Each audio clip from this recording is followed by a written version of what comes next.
সাম্প্রতিক এক গবেষণার ফল অনুযায়ী 1885 সাল থেকে প্যারিসের গড় তাপমাত্রা 2.3 ডিগ্রি সেলসিয়াস বেড়ে গেছে। ফ্রান্সের বাকি অংশে সেই বৃদ্ধির হার ছিল 1.7 degree.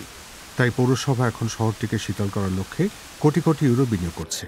On est ici dans une ville qui est extrêmement qui est historique, qui a son patrimoine et son histoire d'ailleurs, qui s'est construit avec un climat tempéré. Paris, une des 5 villes les plus denses au monde.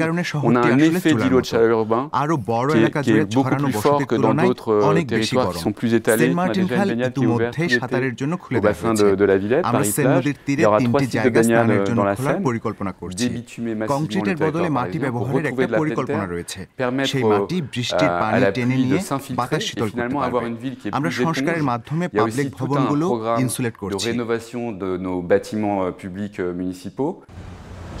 শহরের অনেক চত্বর ইতোমধ্যেই সবুজ গাছপালায় ভরিয়ে দেওয়া হয়েছে, যেমন প্লাস দে লা নাসিয়ন।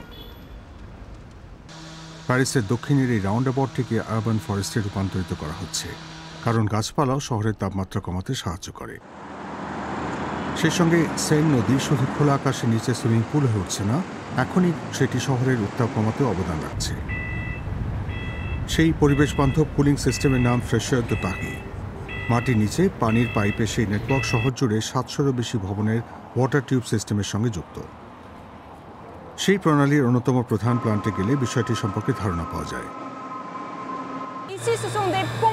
এই পাম্পগুলি বরফের মতো শীতল পানি সিস্টেমে ঠেলে দেয়, কিন্তু সেই প্রক্রিয়ায় পানি শীতল করার রেফ্রিজারেশন ইউনিটগুলি গরম হয়ে ওঠে।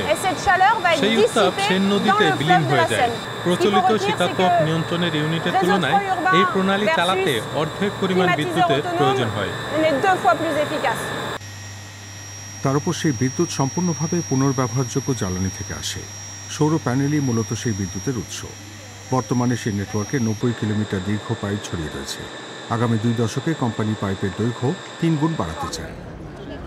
ফ্রেশার দ্য পারি ইতোমধ্যেই লুভরে মিউজিয়াম ও প্যারিস সিটি হলের মতো জায়গাগুলিকে শীতল রাখতে সাহায্য করছে। কিন্তু ফ্রান্সের এক বিশেষজ্ঞের মতে নদীর পানি ব্যবহার করে চালানো এয়ার কন্ডিশনিং সিস্টেম অন্তহীনভাবে সম্প্রসারণ করা সম্ভব নয়। Les limites du système Fraîcheur de Paris, ça va être lié forcément à la quantité de chaleur qu'il rejette dans la Seine, quantité qui va forcément limiter la quantité de froid qu'ils peuvent produire.